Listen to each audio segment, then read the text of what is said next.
బ్యారేజ్కు కొట్టుకువచ్చిన గేట్లను డ్యామేజ్ చేసిన బోట్లపై ఏపీ ప్రభుత్వం సీరియస్ అయ్యి విచారణకు ఆదేశించింది. వరద ప్రవాహంలో ఒకేసారి లంగర్లు వేసి ఉన్న 4 పడవలు కొట్టుకురావడంపై మొదట్లోనే అనుమానాలు వ్యక్తమయ్యాయి. ముఖ్యమంత్రి చంద్రబాబు సైతం దానిపై సీరియస్ అయ్యారు. తాజాగా ఇరిగేషన్ అధికారుల ఫిర్యాదు మేరకు విజయవాడ పోలీసులు విచారణ ప్రారంభించారు. అవి ఫెర్రీ ఘాట్ వద్ద ఇసుక రవాణాకు వైసీపీ నేతలు వినియోగించిన బోట్లే అంటున్నారు. ఆ క్రమంలో బోట్లు ఉచ్చు మాజీ ఎంపీ నందిగం మెడకు చుట్టుకునే పరిస్థితి కనిపిస్తుంది.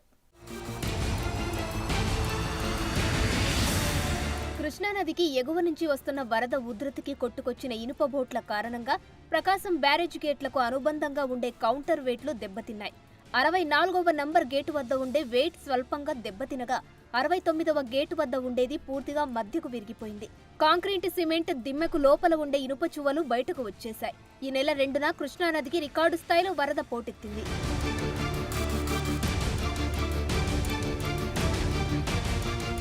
అప్పుడు కొట్టుకొచ్చిన బోట్లలో ఒకటి 69వ గేటు వద్ద ఉన్న కౌంటర్ వెయిట్ ను ఢీకొట్టడంతో విరిగిపోయి ఇరుక్కుపోయింది. ఈ బోటును ఢీకొని మరో 2 బోట్లు ఆగిపోయాయి. మరో బోటు 64వ నెంబరు ఖానా వద్ద ఉన్న కౌంటర్ వెయిట్ ను ఢీకొట్టడంతో స్వల్పంగా దెబ్బతింది. ఈ బోటు అక్కడ ఇరుక్కుపోయింది. ఒకేసారి 4 బోట్లు కొట్టుకు రావడంపై మొదట్లోనే అనుమానాలు వ్యక్తమయ్యాయి. దానిపై ముఖ్యమంత్రి చంద్రబాబు సైతం సీరియస్ అయ్యారు. ఆ బోట్స్ వచ్చాయి, ఎక్కడి నుంచి వచ్చా కూడా ఇన్వెస్టిగేషన్ చేస్తాం, ఎందుకు వచ్చా కూడా ఇన్వెస్టిగేషన్ చేస్తాం.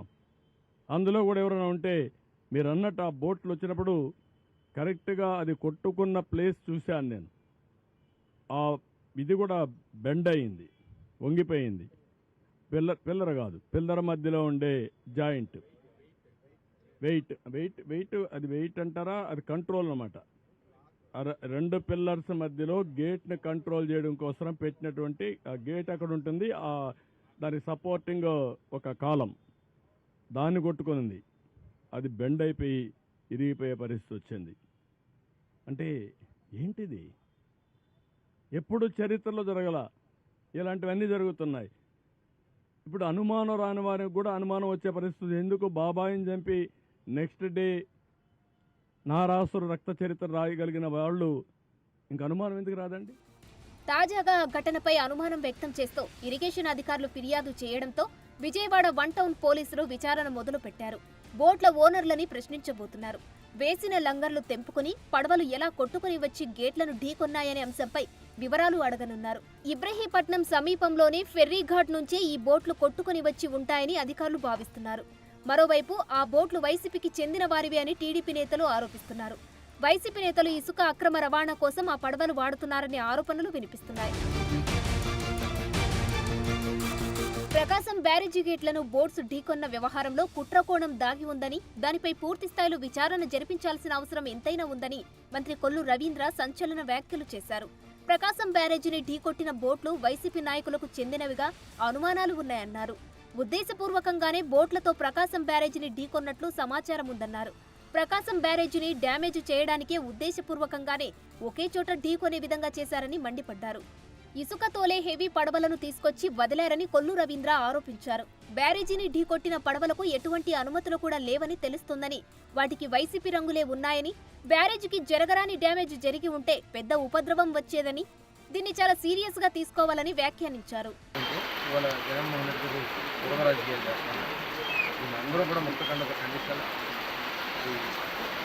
దాంతో ఆయనకి ఎంత కక్ష ఉందంటే, పడవలు గోదావరి కృష్ణానదిలో 3 పడవలు వచ్చినాయి. వైసీపీ రంగులతో ఉన్నటువంటి పడవలు 3 పడవలు బ్యారేజ్ డ్యామేజ్ చేయడానికి వచ్చినట్టుగా వాళ్ళ అనుమానాలు కలుగుతున్నాయి. అక్కడ బ్యాలెన్సింగ్ రాడ్ ఏదైతే ఉందో అది ఎరకొట్టేసింది. నిజంగా బ్యారేజ్ కూడా డ్యామేజ్ జరిగితే లక్షల్లో ప్రాణ నష్టం ఉంది. ఇవాళ దీన్ని చాలా సీరియస్గా మనం అందరూ కూడా దీన్ని విచారణ చేయించాల్సినటువంటి అవసరం ఉంది. మరోవైపు విజయవాడను ముంచెత్తిన బుడమేరు వాగు గండ్లను పూర్తిగా పూడ్చివేశారు. ఇప్పటికే 2 గండ్లు పూడ్చివేసిన జలవనరుల శాఖ అధికారులు తాజాగా 3వ గండిని పూడ్చివేశారు.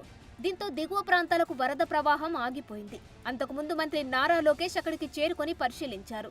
జలవనరుల శాఖ మంత్రి నిమ్మల రామానాయుడు పర్యవేక్షణలో పనులు సాగాయి. బుడమేరు గండ్ల పూడ్చివేత పనులను పర్యవేక్షిస్తూ 6 రోజులుగా నిద్రాహారాలు మాని బుడమేరు గట్టుపైనే ఉన్న రామానాయుడు అక్కడ పని పూర్తవగానే ప్రకాశం బ్యారేజీ గేట్లకు జరుగుతున్న రిపేర్లను పర్యవేక్షించారు.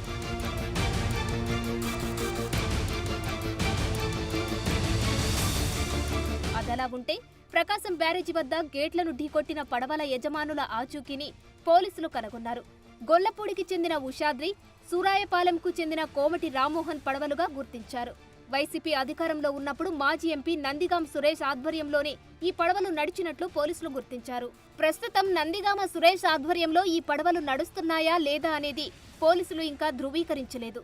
కుట్రకోణం వెలికితీసేందుకు విచారణను పోలీసులు వేగవంతం చేస్తున్నారు. దర్యాప్తు పురోగతిని ఉన్నతాధికారులు ఎప్పటికప్పుడు సమీక్షిస్తున్నారు.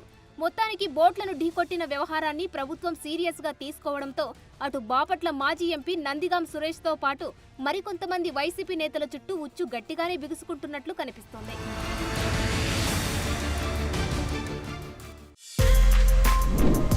For more videos like this, subscribe Big TV channel.